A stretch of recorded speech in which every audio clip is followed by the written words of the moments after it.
how to maintain your DeWALT Impact Driver for a longer life. Now, I'm not going to be taking it apart because that's not really something this video is about, but I'll give you some practical tips. First, when storing, keep the battery off and keep this in a steady temperature. Also, let's put it back on for the demonstration. Once you've finished with the impact driver, don't leave a bit in like this. Take the bit out and store the bit correctly.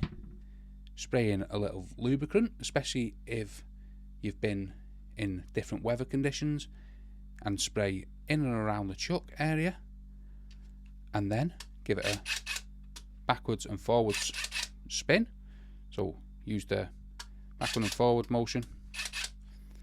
Make that lubricant really work into the chuck section here. Spray some down there, and then store it in a climate that is nice and steady, not too hot, not too cold, and hopefully your DeWALT impact driver will last you many years. Also, keep it wiped down, so make sure not too much dust and things like that are going in here. You can get a air can and spray it into the mechanism here. There is videos out there to show you how to strip it completely down. You can see the screws.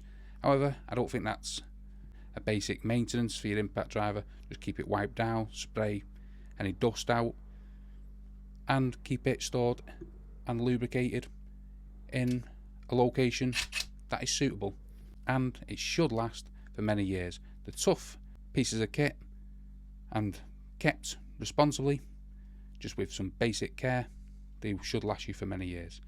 So hopefully them little tips help you out. If it does, smash that like, smash the subscribe, and thanks for watching.